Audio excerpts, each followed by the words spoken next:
Cusec ಅಲ್ಲ, ಕಬಿನಿಯಿಂದ ಒಂದೇ ದಿನಕ್ಕೆ 30,000 ಕ್ಯೂಸೆಕ್ ಅನ್ನ ನೀರು ಹರಿಬಿಡಲಾಗ್ತಾ ಇದೆ. 25,000 ಕ್ಯೂಸೆಕ್ ನೀರು ನದಿ ಪಾತ್ರದ ಜನರಿಗೆ ಸುರಕ್ಷಿತ ಸ್ಥಳಕ್ಕೆ ತೆರಳುವಂತೆ ಸೂಚನೆ ಕೊಟ್ಟಿದ್ದಾರೆ. ಕಬಿನಿ ಡ್ಯಾಂ ಸಮೀಪದ ಬಿದ್ರಹಳ್ಳಿ ಬ್ರಿಡ್ಜ್ ಬಳಿ ಈಗ ಸಾಕಷ್ಟು ನೀರು ತುಂಬಿಕೊಂಡಿದೆ. ಬ್ರಿಡ್ಜ್ ಸಂಪೂರ್ಣವಾಗಿ ಮುಳುಗಡೆ ಆಗಿದೆ. ಕಬಿನಿ ಡ್ಯಾಂಗೆ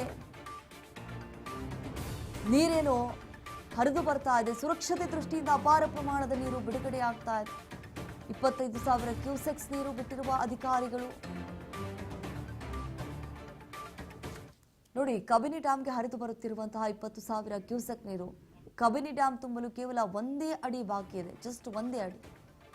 ಸುರಕ್ಷತೆ ದೃಷ್ಟಿಯಿಂದ ಅಪಾರ ಪ್ರಮಾಣದ ನೀರು ಬಿಡುಗಡೆಯಾಗುತ್ತೆ.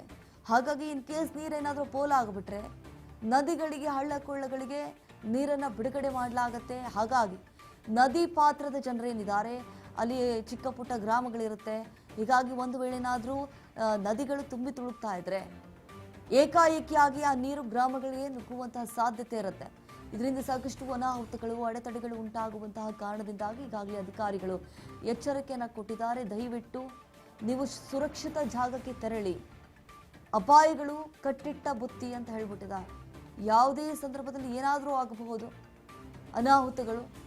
ನೀವು ಸುರಕ್ಷಿತ ಜಾಗಕ್ಕೆ ತೆರಳಿ ಅಂತ ಹೇಳಿ ಅಧಿಕಾರಿಗಳು ಈಗ ಒಂದು ಎಚ್ಚರಿಕೆಯನ್ನು ಕೊಟ್ಟಿರುವಂಥದ್ದು.